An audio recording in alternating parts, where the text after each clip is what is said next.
Mayong hapon, Negros. Ini ang Digicast Negros X. Ang nagapanguna nga napulo ka mga balita sa isla sa Negros ang amon igadulong sa inyo subong nga hapon. Update ninyo kami via Facebook, YouTube, kag sa among nga website www.digicastnegros.com. Kag sarang man kami malantaw sa Digicast Channel 11 sa Kabangkalan City, Himamaylan City kag Banwas ang Ilog. Kag yari na ang top 10 nga mga balita sa Negros subong adlaw. Bugos nga probinsya sa Negros Occidental, yara na sa Blue Alert status para sa bagyo nga si Rolly. Mga fast craft, balik na biyahe sa buwas. Sa Isabela, duta na abab sa public cemetery, lugar ginkurdo na.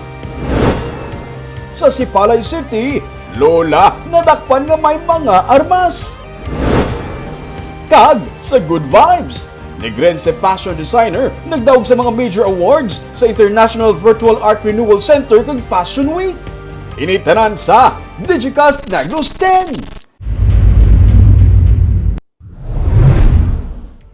Sa number 10, jailer nga napalagyuhan sang inmate sa Moises Padilla ang ginrelieve.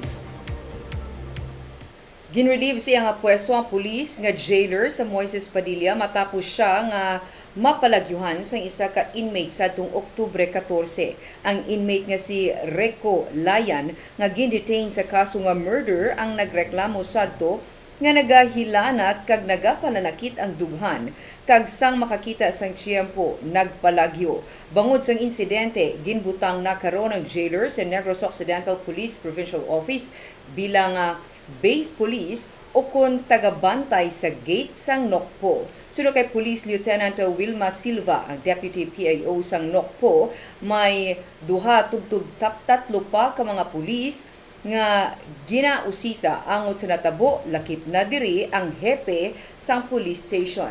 Paday ang pagpapangita sa nakapalagyo nga inmate nga si Layan kag ginahimo nga 35,000 pesos ang reward sa kung sino man ang makakita o kung makatudlo sa iya. Sa number 9, tatlo ka mga persona nga nagpamahog sa mga mangungumagin aresto matapos makuhaan sang mga armas. Samtang sa Sipalay City naman, isa ka lola ang nakuhaan man sang armas. Arestado ang tatlo ka mga lalaki matapos ginaligar, nagpamahog sa mga mangunguma bangod sang away sa duta sa sitio Sumbingco, barangay dam site sa Musa kahapon sang aga. Ang mga ginaresto ang musanday Eldegar de Rimatico, Alde Fernandez kag Clemente de los Santos Jr. Sunod kay Police Lieutenant John Paul Tabuhara, hepe sa Murcia PNP, ilanabdan sa akto ang tatlo nga nagadala sang armas. Nakuhaan sila sang 357 caliber revolvers kag mga bala. Samtang, arestado man ng 70 anyos kasi Noemi Espelita matapos makuhaan sa mga armas sa search warrant operation sa kapulisan sa Barangay Canturay sa Sipalay City. Ang kapulisan ang nagpatigayon sa search warrant sa isa ka subject pero sa ilang pag-abot sa balay, ila nakita ang 70 anyos nga lola nga nagdali-dali panago dala ang bag nga itom. Sa ginusisa sa kapulisan, nakuha dito ang duha ka mga nagkalain-lain nga mga armas kag mga bala. Detained sa karon ang lola. Sa number 8, tanod nga nagaserbe nga gwardya sa isa ka subdivision ang pilason matapos nga bunon. Suspect ang gintiro naman sa iya upod nga tanod. Pilason ang barangay Tanod nga nagagwardya man sa Providence Negros Subdivision sa Barangay Granada matapos bunon sang lalaki nga ginaalagar may diferensya sa pamensaron.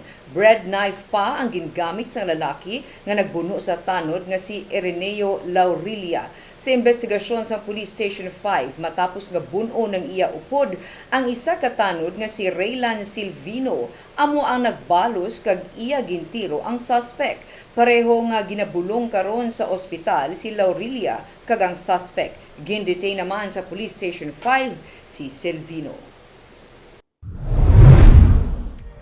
Sa number 7, mayara na sa karon sang isa ka gatos ka mga active ka COVID-19 cases sa Negros Oriental. Naglabot na sa isa ka gatos ang active cases sa COVID-19 sa Negros Oriental matapos madugangan naman sa 38 ka bag-o nga mga kaso sa COVID-19 kahapon. 21 sa bago nga mga kaso ang yara sa syudad sang Bayawan, 6 sa Gihulgan City, tagtatlo sa Tayasan, La Libertad kag Santa Catalina kag duha naman sa Baay City. Ang syudad sang Bayawan amo na sa karon may pinakamadamo nga active cases sa COVID-19 sa Negros Oriental. 308 na tanan ang kaso sa COVID-19 sa Negros Oriental, 202 sa diri ang nag-ayon na kag 6 ang mga nagkalamatay.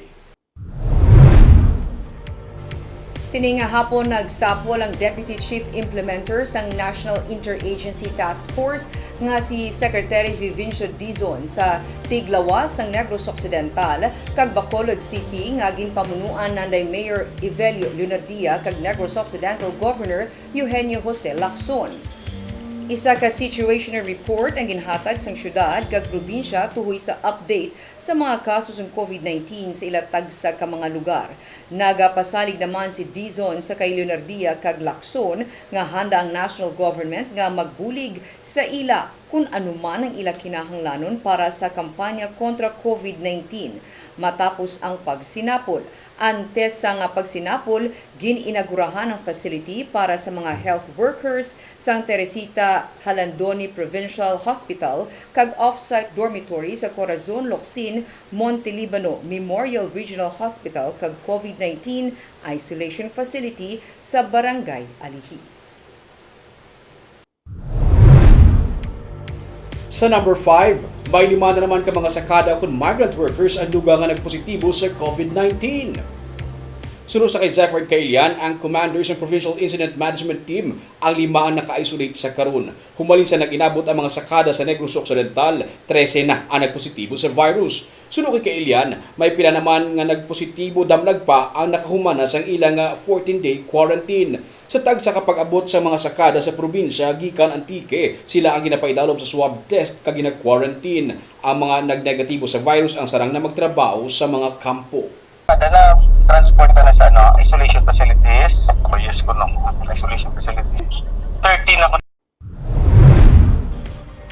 Sa number 4, biyahe sa mga fast craft vessels ang magabalik na buwas nga adlaw Sabado.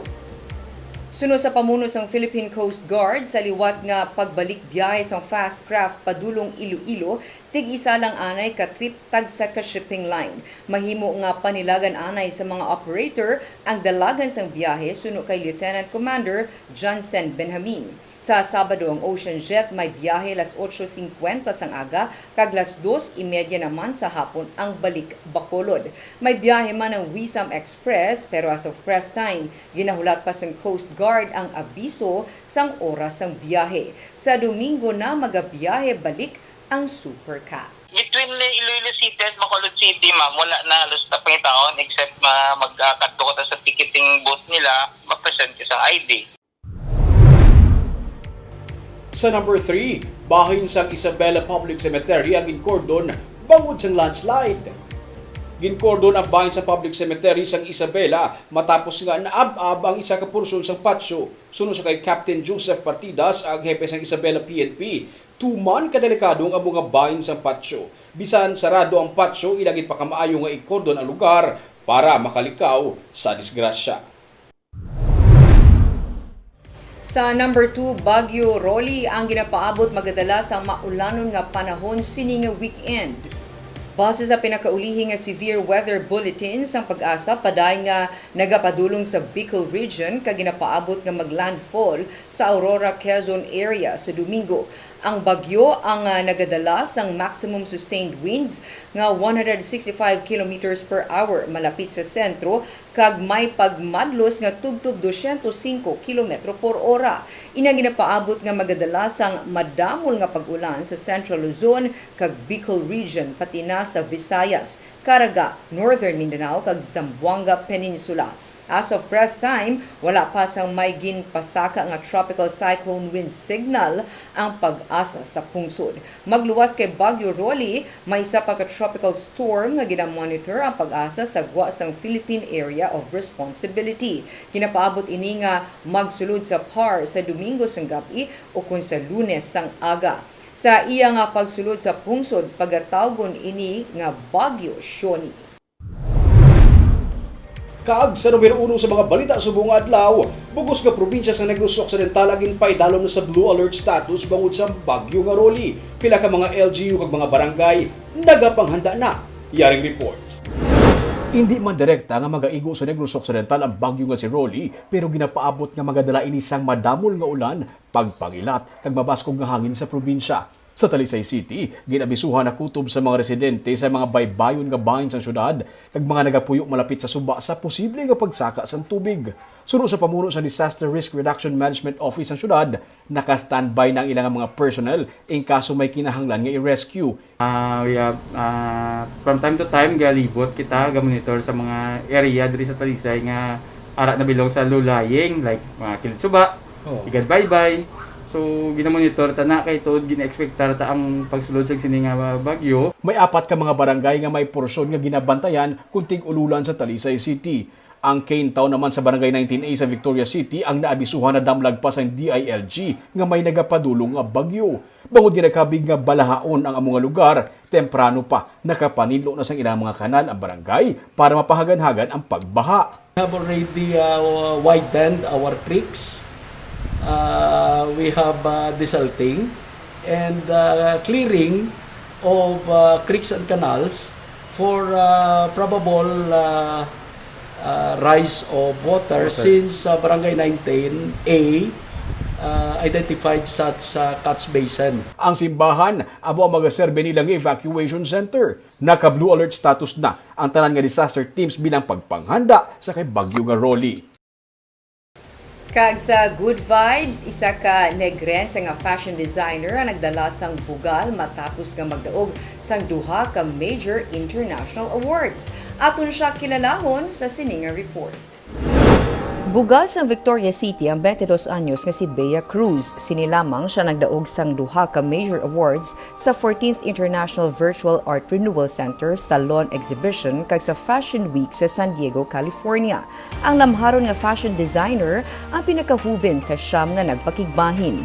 Ang 8 ka mga fashion designer nga nakaupod mga California-based sunod sa iya. Si Cruz ang nangin first place sa Top Fashion Week San Diego 2020 designer sa tung Oktubre 17. Wala labot diri gindaog yaman ang Art and Beauty Fashion Best Team Award.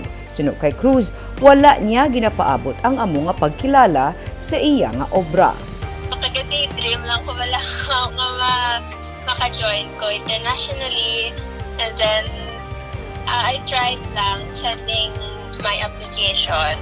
Yes, I got accepted. So hamba ko then hamba ko there's an opportunity, I'll go for it. I was intimidated since I have little experience palanggit. I was super shocked nga I won the Fashion Week San Diego. Kuntani dapat magpadulong sa Estados Unidos si Cruz para sa show. Ugaling bangod sa pandemic, iya na lamang nasaksihan ang pagpasundayag sa 10-piece collection sa Runway Fashion Week virtually. Ang iya nga collection nagkuha sang inspirasyon gikan sa barot saya, panuelo kag barong.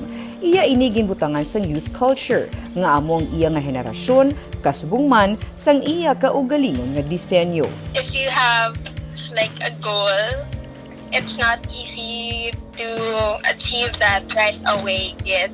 So you have to do the work and trust the process. Ang Fashion Week tuigan nga kahiwatan kag karon nga tuig suno kay Cruz nagpartner sila sa Sotheby's New York kag Art Renewal Center. Barb, isa naman ka Negrense Pride ang naghatag sa bugal sa aton. Congratulations, diba? Truming ang namiang kung sa hambal niya nga you have to work. Kag i-go through mo gito ang process para ma-achieve mo ang mga luyag mo nga i-achieve. Pila pa lang edad, Bar? 22. Wow, amo na na-achieve niya. Ako doon kay 40 na to, wala pa masyado. Congratulations, Congratulations. Kag siyempre, abiso sa aton ng mga tumulan na Barb, may bagyo na kung inapaabot. That's why sa blue alert status, magulungan higmat sa weekend, inapaabot ang mangin rainy ang aton weekend, maghalong lang ng doble sa paghalong kay mabubuang ulan, kinapaabot kapag pagbubu sa ulan. Especially mga low-lying areas, no? Flood-prone areas, hindi na magbulag na nagtaas na tubig ng preemptive ta. So, amo to sa interview ta kay na sa story ta, ang mga LGU, mga barangay na kahibalo sila sa dapat nila himuon, antes pa ya mag-abot ang bagyo mo nang mas maayo subong sa batasan ta nga mga Pinoy after sa mga inagyanta. Correct. Hindi na magbulag. Correct. Kag, amo yan itong mga nagapanguna mga balita sa Negros subong adlaw. Kay man sa panahon karon importante nga may ihibalo ka sa nagakatabo sa imo nga palibot. At syempre dapat batas kag eksakto ang mga impormasyon. Padayon kami nga magapangalagad sa Negrosanon. Ako si Barbara Mijares. Tubtob sa Lunes, ako naman si Romeo Subaldo. Happy weekend!